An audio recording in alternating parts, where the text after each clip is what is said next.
Hello, everyone, and welcome to today's webinar, Can You Block Lateral Movement in Real Time? My name is Ezra Ullman. I'm the Director of Demand Generation at Silverfort, and I'll be your host for today.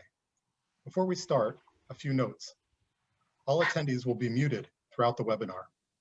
You can submit questions at any time by typing your questions into the Q&A area of the control panel. We will address all the questions at the end. Now, I'm pleased to introduce our speakers today, Gal Sadeh and Yiftach Keshet. Gal is the Chief Data Scientist in Silverfort's research team. He is responsible for big data analytics and developing AI engines.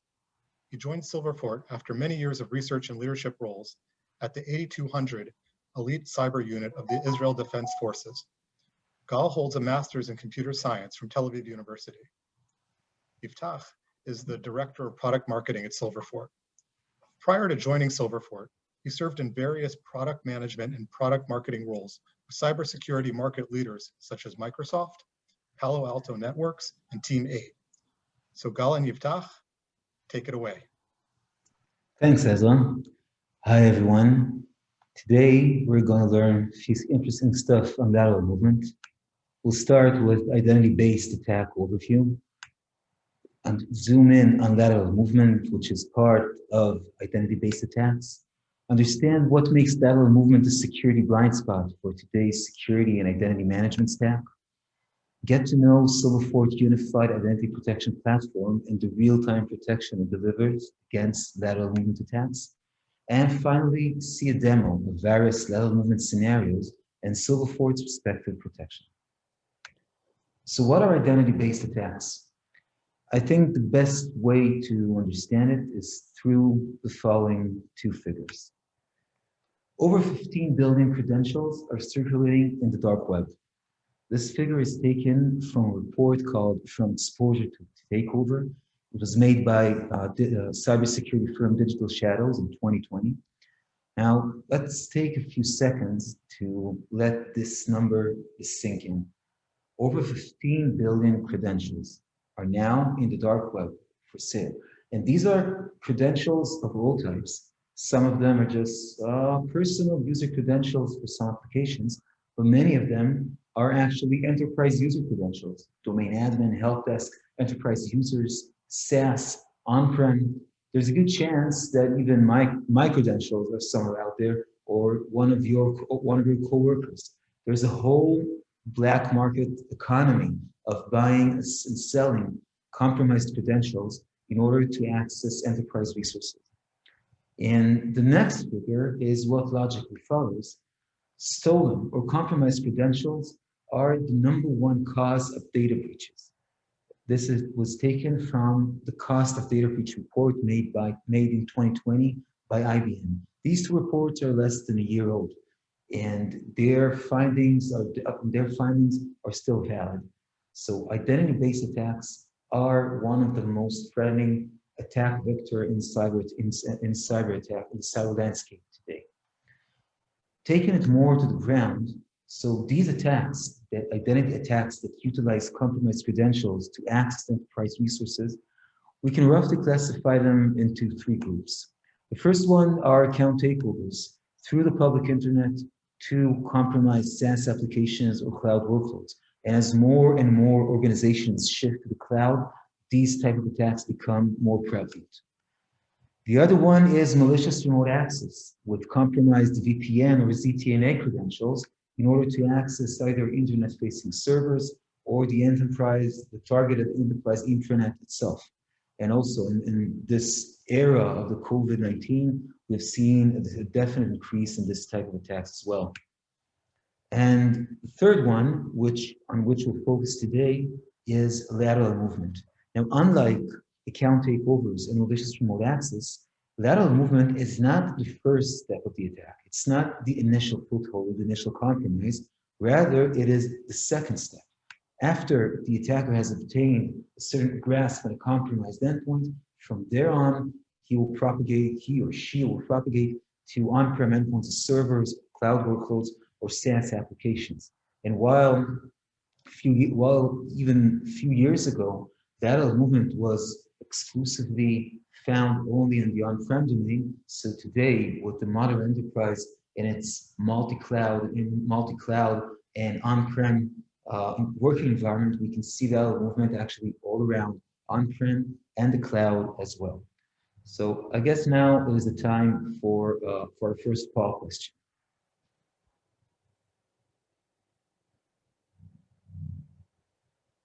Okay, current lateral movement protection. Today, that is to say you, protect against lateral movement with either one of the following options. This is a multiple choice, so you can definitely check as many boxes as you see fit according to the practices in your organizations.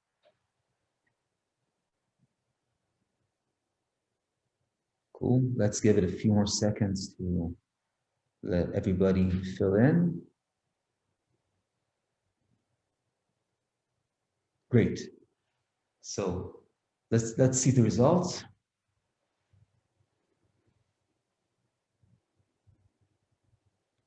That's very, very interesting. So we see, okay, we see a definite. Yeah. I wonder what is the best explanations for this wide distribution? Apparently, there is no, I would say, common practice today in protecting against lateral movement, which is really in line of what we're just about to see. So I want to suggest some, I would say, new perspective on lateral movement. So as we said before, lateral movement is what it makes the difference between a local event in which we have a single or small number of compromised endpoints, limited presence of the attacker, the target not yet achieved, and the damage is 0 to small. Lateral movement is what turns this local event into an enterprise level incident, in which the attacker's presence is across the entire environment, the target is achieved, and the full damage is inflicted. Now, what I'm about to say is something that I'm positive all of you know already, but let's understand the meaning of this fact. In an enterprise environment, when you access resources, by definition, you have to authenticate. And when you authenticate, you are using the legitimate authentication infrastructure of the enterprise, of the organization. Okay, if it's an on-prem file server, it will be through Active Directory. If it's Office 365, it will be with your cloud IDP, Azure AD or Okta or Ping or whatever you're using. But authentication has to be there. And that means that there is no lateral movement without authentication. These two always go together by definition. Now, there's exceptions for every rule, and there are some very highly sophisticated attacks that bypass the authentication mechanism altogether. But 99% of the lateral movement attacks that you've heard of or that you've encountered on a first-hand basis involved authentication within the infrastructure, the legitimate authentication infrastructure of your environment. Before we proceed on understanding the challenges in lateral movement, so again, just recap on what are the most common types that we encounter. So the first one is the advanced persistent threat. In this case, the attacker actually cares about very specific resource within your environment, about the data that resides in this resource. If you are a retailer, so it could be the credit card details of your shoppers.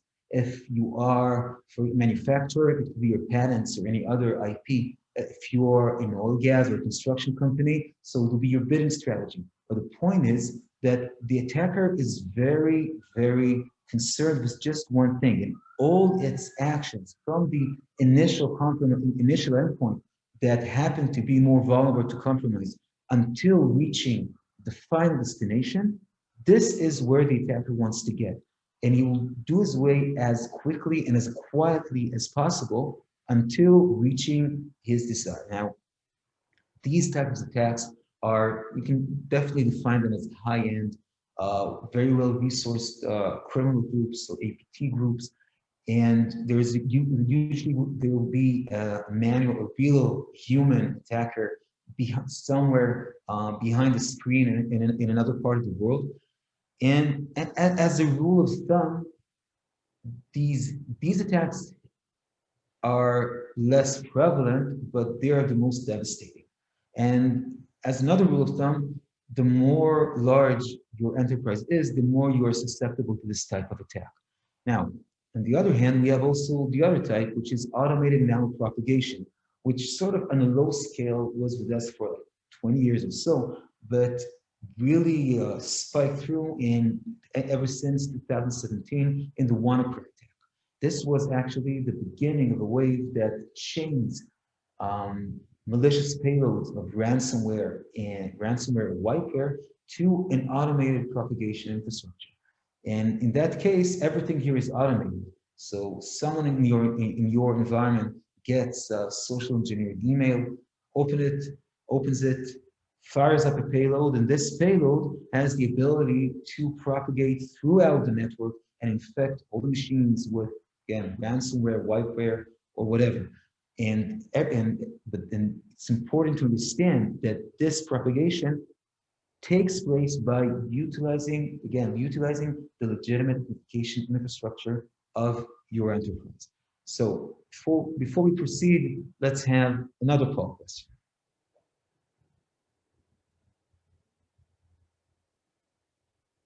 What type of lateral movement concerns me the most? Okay, the first one, the APT, or the other, or both concern me equally.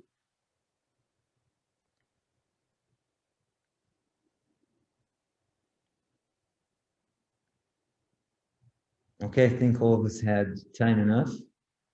Let's see the results. Wonder if they'll be as balanced as the first one. Yeah. Okay, no surprises here. So lateral movement is definitely a threat. How can we protect ourselves against it? And before we start talking about protection against lateral movement, so we'll zoom out for a minute and talk about cyber protection in general.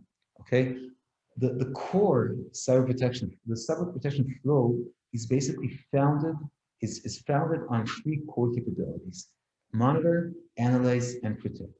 When you monitor, you monitor certain activity within your environment, which is legitimate. And you need to have the ability to understand, to analyze if this activity turns out to be malicious. And if that's the case, you should be able to terminate this activity altogether.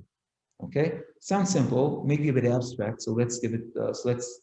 Let's take a concrete example. Let's talk about EDR, EPP. Okay, an endpoint protection. Now, on the endpoint, the legitimate activity the product is monitoring are running processes. Okay, there are thousands of processes and executing files all the time, and the EDR, the EPP monitors them, and it should have the ability to identify whenever a process is behaving in a malicious manner. Could be that suddenly this process starts to touch and encrypt data files. It might call Windows APIs from strange memory location. It might dump the memory for passwords. There could be dozens, hundreds of malicious attributes, and the EDR/EPP should be able to identify them in real time, and if that's the case, to terminate the process altogether.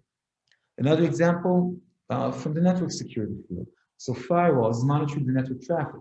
Now, if suddenly the firewall sees that we have volumes of traffic, of network traffic destined to some unknown location or to an unlikely location, like YouTube, for example, or any other website, so the firewall says, well, this is probably data exfiltration, so let's block this traffic altogether.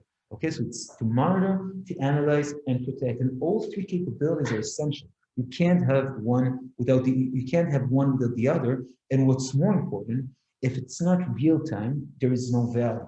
Okay, you need to be able, for example, to terminate the process in real time in order to be an effective EPP. Otherwise, you're just notifying me retroactively. Same goes with the firewall. So the real time here is the essence. Now, the question is, how do we apply this to lateral movement protection? So as we've said before, remember, authentication is at the core of lateral movement. Authentication actually is the key enabler of lateral movement. Hence, if we want to implement this monitor, analyze, and protect flow on lateral movement to achieve real-time protection, it means that the legitimate the activity that we're monitoring are legitimate authentication attempts. And we need to be able to understand if an authentication attempt is malicious. And if that's the case, we want to block this malicious authentication, never allowing it to mature into an actual resource access. Okay, and since it's the malicious authentication we're attempting to block, so it means that the protection against lateral movement must be with the identity provider. Okay, because the identity provider is the only component in your IT infrastructure that is actually capable of delivering it, because this is what this is what the identity provider is natively designed for. Accept access requests, and based on a certain parameters, to determine whether this access request is allowed or denied. Okay, so at a first glance, it seems that the problem is solved, but this is not so, because there are critical blind spots by design with the way IDPs work today. But just before we get to understand them, so let's recap on the first question. How do you protect against lateral movement? Now, I guess it should be quite clear now, for example, why the EDR or the EPP is not a good candidate for this job, because the EDR or EPP nor the NDR nor the SIEM nor any of the possibilities that the options that we've seen before, none of them has the ability to proactively intercept a malicious authentication in real time. So what prevents the IDPs of today from delivering this protection? So the gaps that exist fall into two groups. The first one is a limited risk detection capability. This communicates with what was said about monitor and analyze. Now, what happens today in your environment is you have multiple IDPs, right? You have cloud IDP for your SaaS applications, and you have Active Directory for your servers and endpoints. You have PAM for privileged accounts, and you have VPN or ZTNA for remote users. And actually, good chance that you might even have more.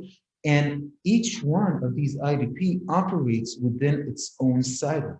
They are not aware of what's happening, and any risk analysis takes place on a local level. So for example, your cloud IDP, when it gets an access request from a certain user to access Box or Salesforce, has no way to know whether this same user has behaved in a malicious manner in the Active Directory environment. So we don't have the ability to see the entire context, and hence it materially downgrades the ability to generate the right context and to detect risky authentications in a reliable manner.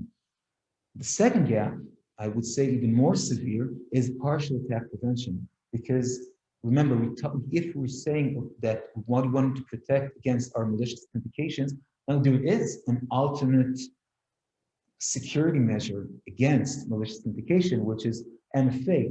But the problem is that while you have MFA available for SaaS applications, maybe for VPNs as well, there is today no MFA for the major parts of your servers, databases, endpoints, homegrown apps, file shares. These are core parts of your enterprise, of your enterprise resources. And it means that even if you are somehow able to say, yeah, I know that this specific authentication to the server is malicious, you can't do anything about it. And this is exactly what Silverfort is here to solve. Silverfort introduces the first unified identity protection platform to address these gaps. And what is the concept of unified identity protection platform is that Silverfort natively integrates with all the IDPs that we have in your environment: cloud, the on-prem, the PAM, network, and this enables Silverfort to implement the monitor, analyze, and protect flow in the following manner. It's continuous visibility across all network, cloud, and on-prem access attempts, because remember, we're talking with all the directories. So Silverfort sees everything, and that enables Silverfort to use high-precision AI-based risk analysis, because it can see the full context of the user activity, everything that is going on. And Following that, Silverfort acts as the highest authority. Whenever a user attempts to access a resource and sends an access request to the IDP, the IDP forwards this to Silverfort and waits for Silverfort's verdict to decide whether this user is allowed or blocked or require MFA. And this enables Silverfort to introduce the modern security controls of risk-based authentication and MFA to all parts of the environment, all resources made by all users. And this is a critical game changer, because what made lateral movement attacks successful is the assumption of the attacker that no one can block them in real time. And by introducing here MFA and other security measures to the game, basically that really changes the rules. Now, Silverfort has the ability to say if this and that conditions are met within authentication, require MFA or even block access. Now, how does this work? It's the key word here is multi-layered. For example, so Silverfort can do rule-based policies that are focused on what activities the attacker is likely to do. For example, attackers are known to compromise admin credentials, right? So Silverfort says, fine, I understand there's a risk that my admin's credentials will get compromised. So let's build a policy that will say, whenever my admin credentials are used to access a resource, but not from the machines of the admin, require MFA. Okay, and this simple policy weeds out more than 90% of the lateral movement attack that you'll see. Another layer is the risk-based. Now, the risk-based is concerned with what anomalies the attacker is likely to generate. The attacker is not a normal user, and hence it is bound to generate some anomalies. Now, the more accomplished the attacker is, the less anomalies the attacker will generate. But Silverfort has the ability to perform granular monitoring of all the user's activity throughout the authentication, and it will be able to spot these small deviations, as small as they may be, and if they aggregate to a certain to exceed a certain threshold, we can say, okay, whenever the risk of the user exceeds this, again, require MFA or block it altogether. And the third the third layer is the pattern-based, and this is concerned with what tools the attacker is likely to use. Now, lateral movement involves several very known tools and techniques like pass the hash, pass the ticket, and many more. Now, because Silverfort sees the entire authentication traffic, it is able to understand, to analyze the authentication packets and say, okay, I know this pattern. This pattern is associated with pass the hash.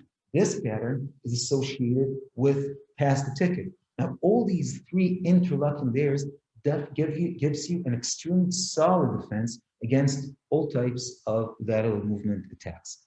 Now, what we're about to see now, so Gal is here with me, our chief scientist and researcher, will show you a demo that actually showcases these three types of protection: rule-based, the risk-based, and the pattern-based. And we'll also show you how this is implemented not only on the on-prem, but in the hybrid environment as well. So, Gal, the stage is yours. So thank you, Yiftach, for the great presentation, sorry.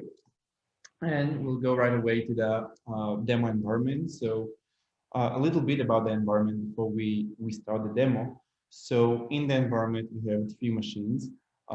We have a machine that's called RD61, RD62, another machine that is not up here. We'll call them machine 1 and machine 2. In addition to that, we have two users, my user and Yiftach's user. We are both admins, and we have a Silverfort admin console here, where we're gonna create some policies for the dev. So, for the first demo, assuming I am an admin, and what admins usually do, they help other people on their machines to fix problems. So a very legitimate action I might do is log into another machine to fix a problem, and we can do this. This ACWCR, that's the third machine. Yeah, right? that's the third machine I mentioned before. So a legitimate action is just to run this command. I type my password, and I'm on the other machine. And this is totally legitimate. PSExec is part of Windows internal tool, and admins use it all the time. Unfortunately, as we see, not only admins. Yeah, so assuming an attacker got somehow my credentials, they can be one of the 15 billion leaked credentials Yiftach mentioned before in the presentation, and he can use them in a compromised machine, for example, this one, and he can do the exact same action we just did. Okay, so just to understand, so now machine 2 represents a machine that's already compromised by an attacker, right? And now the attacker attempts to do lateral movement and expands onwards. And unfortunately, he succeeded to log into the remote machine. So now what I'm going to do, I'm going to show you how we're going to prevent from the attacker to do that using a rule-based policy. So okay, so just until God opens up the screen of the policy. So this really illustrates what you've said, that lateral movement is by definition involves authentication, because it was the exact same command that God the admin used to solve problem. That's the same command that the compromised God by the attacker uses to access enterprise resources. So what do we see here? Yeah, so this is a policy, and what it says that whenever me or Yiftach are trying to connect this destination from a machine that doesn't belong to us, we will need to answer an MFA. Okay, so this is our machine, okay, the RD16 and basically we say whenever our credentials are used, but not from this machine, require MFA. And the logic is that in this case, it will probably not be us because we work from our machines, not from any other. So now after these policies triggered, let's repeat what we just did before, and let's simulate that attack again.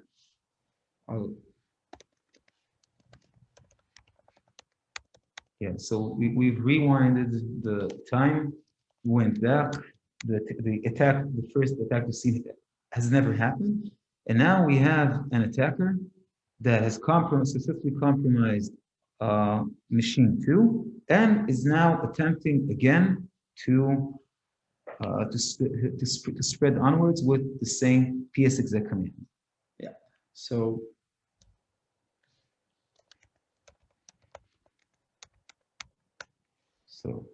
we'll succeed, and voila, we see an MFA notification here, and we can actually see it, and we actually see it also in Gal's phone as well. Here, yeah, and Gal denied it because the true Gal has never attempted to do it at all.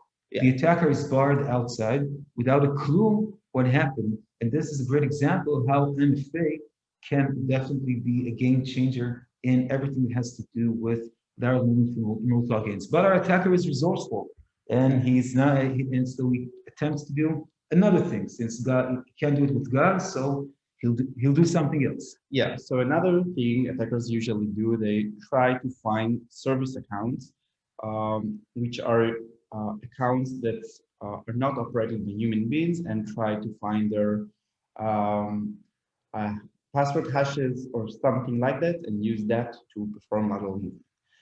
To do that, they usually use a tool that's called Mimikatz.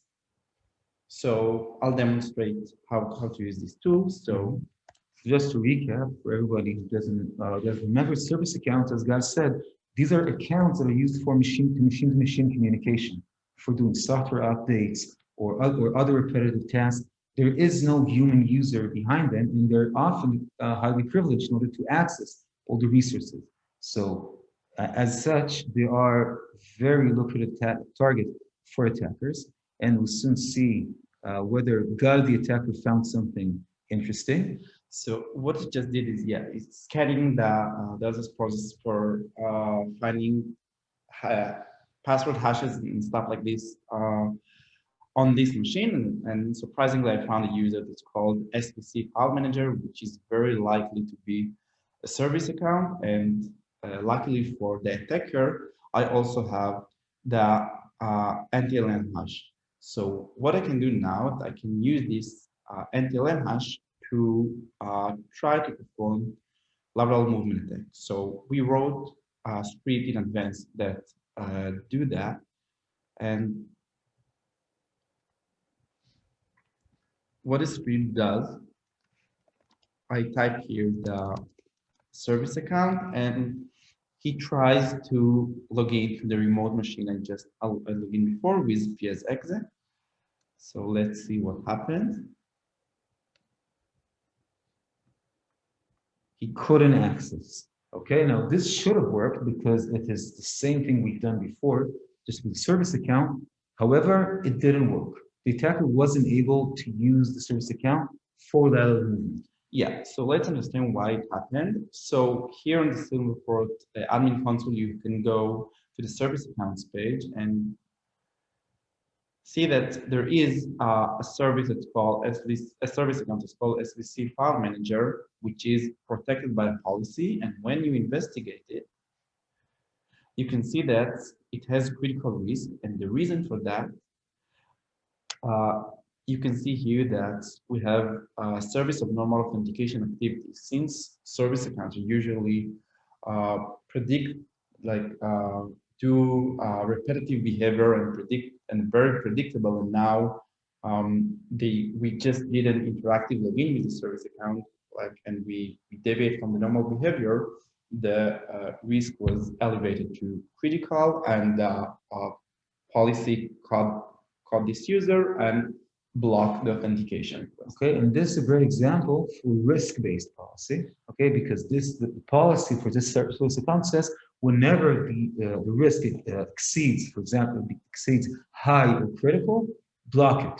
Okay, and if one of you asked, and if some of you ask themselves, why didn't we just do MFA? So just I'll remind you that service accounts are non-human, and they're just processes in the machines that don't have mobile phones, and we can't send them an MFA notification. So we've seen a rule-based policy and we've seen a risk-based policy, but our resourceful attacker still attempts. It didn't work with the compromised password and username of Gal, and it didn't work with the compromised username and NTLM hash of the service account. So the last resort is a pattern-based.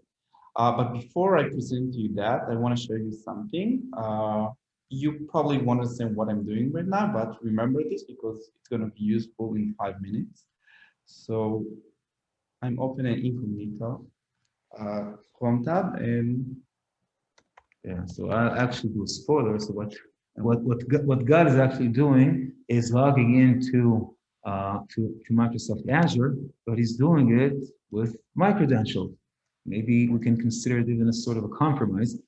No, I'm just kidding. So God provides Azure my username as well as my password and attempts to sign in. And in a very seamless manner, the user Yiftach is now logged in to Azure. That's great. Why should you care about that?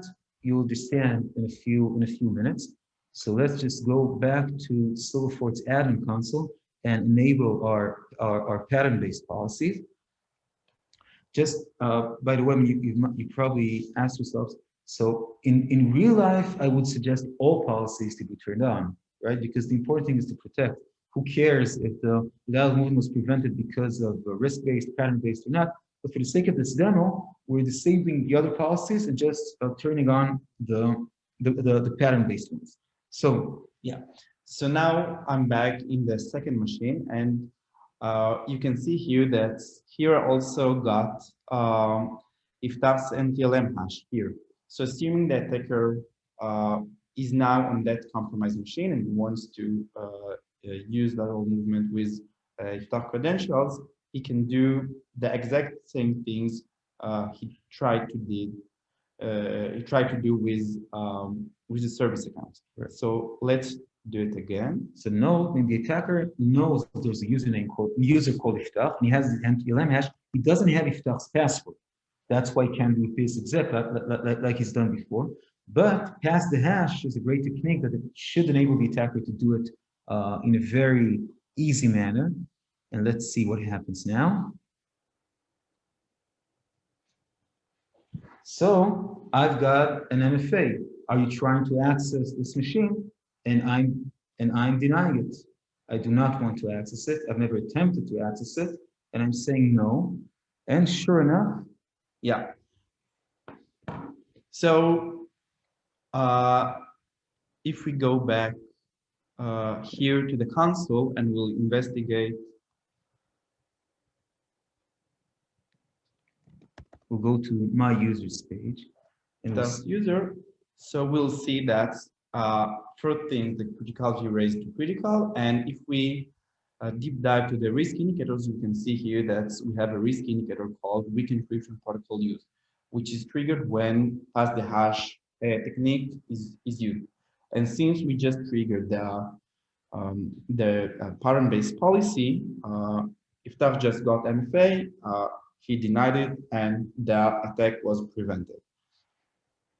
Great. So now, so remember, we've logged in before to Azure with MySo. Let's do it again. Now remember, we've said before in the slides that the IDPs are silent, right? And the Azure AD doesn't know what happens in the on-prem. Now you've seen that because my username and hash were used in a pass the hash attack, so my risk level has increased to critical. Okay. Now, under normal circumstances, this shouldn't affect Azure AD at all. But because of Silverfort, when now we attempt to sign in, I can't do it without an MFA, which I naturally am denying. Okay. And this is an amazing example to show how unified identity protection works, because Silverfort sees that that I'm in critical risk, meaning that my user account is probably compromised. So it will enforce this policy whenever the attacker will try to access on my behalf to any resource, whether it's an Azure AD or homegrown applications or VPN or whatever. And this is an extremely powerful demonstration of what we do. So what do we see here? Yeah, here we see the policy that protect you from the attacker to take over your credentials and log into to Azure. Here you can see that your risk was elevated and you got an MFA. Okay, so this was the demo, and we're closing to the end. So the summary of what we've learned together today: authentication is a key enabler for lateral movement. That's a very important takeaway I'd like you to have, because it really challenges the way most of us used to think about what lateral movement is. Protection against lateral movement has to be in real time, or else there's no value.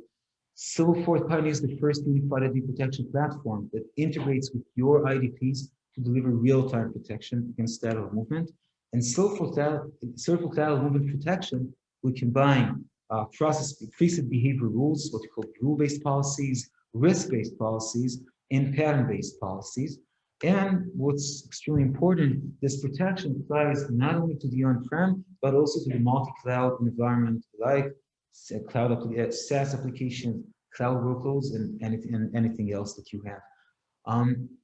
Lateral movement is a critical risk. Is a critical risk to the enterprise environment. And as far as we understand the situation today, it is not efficiently addressed today, neither by the products and security staff, neither by the IDPs. This is a fundamental problem that Silverfort, with its new approach of unified identity protection platform, is here to solve. So if you found this useful based on your experience or your needs, I really urge you to reach out, come to our website, schedule a demo with one of our experts, there is definitely a lot more where it came from. So we're looking forward. With this, I'd be happy to take questions from the crowd and from the audience and answer them. Okay, great. Thank you. Thank you very much, Gal and Yiftach, for an enlightening discussion. We have a few questions here. I'm going to start with the first one. And please note that even though I'm answering the questions now, it's still not too late. If you want to ask questions, feel free to go ahead and do so. Our first question is authentication always part of lateral movement? Aren't there ways for attackers to bypass it altogether? Great question. So basically, it is definitely possible for attackers to discover, for example, vulnerabilities in the authentication mechanism and build exploits that leverage these vulnerabilities. But the point is that they don't do it because mostly they don't have to. I mean, unlike other parts of the, I would say, unlike other attack surfaces, the identity protection is very easy to use. I mean, attackers, as I said before, attackers know that since there's no real-time protection against it, so there's no reason to bother and bypass the authentication. You can actually use it, and because all the admin tools made either by Microsoft or by any other vendors, they are so easy to use. They serve the attackers so good that practically it's just a waste of time to bother and find new zero-day vulnerabilities or exploits or new tools that bypass. So the short answer, 99% of the lateral movement attacks that we've seen, the legitimate authentication infrastructure was made in use. Okay, thank you. The next question we have is, what network traffic are you monitoring? Okay, so Silverfort operates in a way, I'll give like a short and medium answer. Okay, when you have a user, when a user attempts to access a resource, okay, let's for simplicity talk about the on-prem, the Active Directory environment. So what happens is that the user, in terms of user experience, right, attempts to log in, for example, to a file server. Now, what happens behind the scene is that there is an authentication request, okay, sent over the network to the Active Directory, the domain controller. Okay, now the Active Directory accepts this and forwards this network packet, as is to Silverfort. Silverfort deciphers it, and it's a very unique capability, by the way. Deciphers it, understand who's the user, what is the resource. Silverfort then implies its own analysis and returns a verdict to the Active Directory. So the network traffic that we're monitoring are actually all the traffic that is generated by authentication requests. Okay, thank you. The next question we have is, what about the man-in-the-middle risk? So there are various types of man in the middle, right? And they're positioned in different places throughout the life cycle. But we don't have real time to go over each and every flavor of them. But at the end of the day, okay, when you have an authentication done against Active Directory, that will take that we'll analyze. So we'll analyze everything. Typically, if a man in the middle is involved, probably I would say many risk indicators will show that this is not a standard authentication. Okay, so as a rule of thumb, we'll probably be able to block it. And if we have a risk-based policy that says, okay, for this user, when the risk, for example, exceeds medium level, so I believe in most cases, so this policy will be triggered and the authentication will not succeed. Okay, thank you. The next question is, How exactly is Silverfort able to provide the protection we've seen in real time? Okay, so in actually, I mean, I've actually answered it two questions ago when you asked me about the network traffic. So I'll just recap shortly. Because Silverfort is placed behind the directories, okay, it means that every authentication that every authentication that takes place is forwarded to Silverfort. Okay, and since in the enterprise environment, every resource access to involve authentication against some directory service, Silverfort will see everything. Okay, and this would enable Silverfort to say for each and every authentication whether to allow, block, or require MFA. So, for example, in the examples that we've seen, we saw Gal or the attacker attempting to using PSExec to log into a remote machine. Okay, now this access interface, PSExec, basically when you can't, until today, you couldn't implement MFA on PSExec. It's impossible. But because of Silverfort's unique architecture, so when the user attempts to log in with PSExec, again, an access request is sent to the Active Directory. The Active Directory is sent it to Silverfort. Now Silverfort can analyze and say, this seems a bit risky. Silverfort, will send an MFA notification to the mobile phone of this actual user. Okay, and that way, Silverfort is able to introduce the protection of MFA to all the access interfaces that were never subject to this type of protection before. Okay, thank you. We're reaching the end, so I'm just going to ask one last question. We have more questions in the queue, unfortunately, that we can't get to now, but I'll just ask one last one. Will using MFA to protect against lateral movement cause false positives, operational disruption? So I guess like everything, there is no simple answer. So there's actually a very simple answer. It really depends on how wisely you use it. Okay, for like an unwise usage of MFA is to say, wow, this presentation, this webinar is very persuasive. You know something, from now on, I'll now enforce MFA on any resource access made by any user all the time. Okay, so this will definitely increase security, but it will be devastated to production, right? So you need to think smart. And the policy that I've shown in the slide and that Gal demonstrated, the rule-based policy is an excellent example.